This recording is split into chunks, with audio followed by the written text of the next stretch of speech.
Hi, welcome to another educational video about screen printing by Catspit Productions. Today we are going to take a brief look at mesh. And the reason why I say brief is because mesh is one of those things that has a lot of characteristics and a lot of properties that can affect your printing results. And there are many different reasons to use any number of specific mesh or meshes or fabrics that are out on the market today. But we're going to talk a little bit about some of the most common meshes for textile screen print, for screen printing t-shirts. And in our little realm of screen printing t-shirts, there's a common misnomer that 110 mesh like this is a pretty old, battered piece of mesh that I have. It's still good. It would have to be severely degreased once it was stretched. But this is 110 mesh. 110 mesh is often white. There are a couple problems with white mesh. The first and foremost problem with white mesh is a problem known as halation. And what it is basically, without getting too technical, the white mesh causes the light from the exposure unit to scatter. And any kind of diffused lighting source will lower your resolution or detail. So any white mesh is going to be more difficult to get halftones or high detail out of, okay? And at the same time, 110 mesh being a more coarse mesh, the coarser your mesh is, the harder time you're going to have getting halftones or fine detail. Okay, so 110 white mesh has two things going against it for halftones or high detail, and that is being the white mesh itself causing halation and light scatter, and secondly the mesh count itself, which is very coarse and makes it difficult for the emulsion to bridge the gaps in the mesh, therefore enabling you to get high detail, because the bridging characteristics of your emulsion is going to determine how much resolution it can get, meaning that if the emulsion is able to bridge one corner from one corner to one corner of this very square rectangular kind of mesh openings, if it can bridge corner to corner diagonally and stay in place, that's a very good bridge characteristic, and it'll enable you to get high detail. When it doesn't have good bridge characteristics, the emulsion, then it won't be able to hold the emulsion from corner to corner in the mesh openings, and it washes out. So you get these jagged edges, which is known as sawtoothing. Okay? So 110 mesh, by its very nature, is going to want a sawtooth.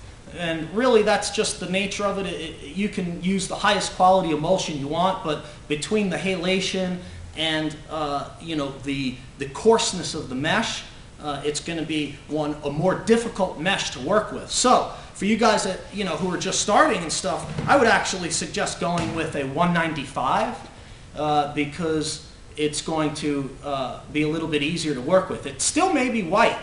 195 is most often white. You need to move up to 200 or higher to get the dyed fabrics. These are actually dyed. Okay, and these are higher mesh counts. Normally 200 and higher. That's not to say that other mesh counts don't come in dyed fabric. They do. It's just that on a general basis, it's mostly your higher mesh counts above 200 that will be dyed, and they'll be either yellow or orange. They could be orange or an amber. Okay, so basically for the textile process, all you want to remember is that the higher mesh counts are going to give you better results with getting your halftones or fine detail. They're going to be a little bit easier to burn with inferior film. They're going to be a little bit easier to work with overall. What can we say? Something that's important to know about mesh is that the mesh count is not always the most important factor in choosing your mesh, especially when you're working with automatic machines.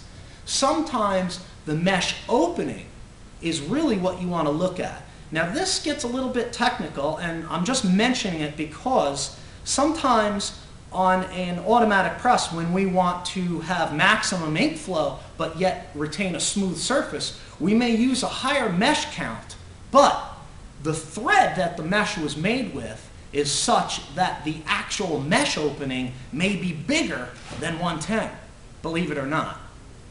Okay, so there are different ways of using the mesh characteristics to your advantage, and you'll need to check with your mesh manufacturer, your mesh vendor, as far as what the parameters are, what the specifications are on different mesh. And note that you can buy mesh in pieces, it'll come folded, or you can buy mesh on rolls. These are rather small, these are about half. Two of these pieces together, side by side, would be like a bolt, and they sell them in bolts, which is very expensive.